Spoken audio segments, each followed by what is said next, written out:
Hey everyone, Liam from Solitude here, and in this video I'll be going through 10 bands from Western Australia that I think you should keep an eye on in 2023.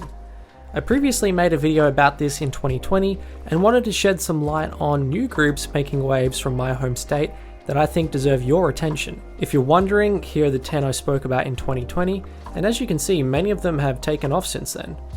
Some of the bands I will be talking about in this video I have previously mentioned before in some of my other content, but I wanted to make a quick rundown video for WA music fans to watch, so here are the bands in no particular order. Coterie are one of the WA bands that have me most excited. You can check out my in-depth video about them here, but in short they are a soul rock group made up of 4 brothers from New Zealand heritage. They have had some big support spots with New Zealand powerhouse 660 and have also charted in the Long White Cloud with a couple of their tracks. I definitely see them taking the next step if they get played more on Triple J or take off on TikTok. Old Mervs have been toiling away for a few years now, but after a big 2022, they supported Liam Gallagher and released a brilliant EP. We might be hearing more of them. Their surf rock 2-piece sound is pretty popular in Australia at the moment, and I could see them getting more Triple J airplay next year. Dice are another reggae rock band, similar sounding to Sticky Fingers, coming up through the ranks here in WA. Their debut EP and streaming game have given them a growing audience to be aware of.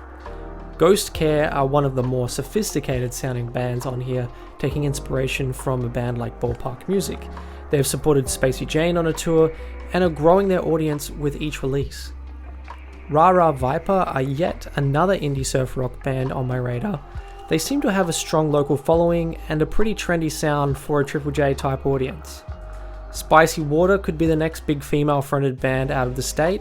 They have that sort of Skeggs influence that is really big right now, but with the female vocals changing it up a bit. South Summit have been getting a bit of Triple J attention, which could help them take the next step.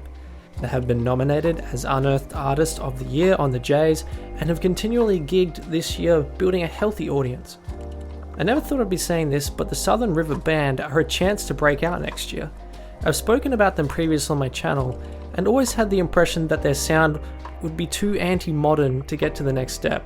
I still don't see them hitting a Triple J playlist, but maybe TikTok could happen, or they could just keep growing their huge local fan base the old-fashioned way and be too hard to ignore.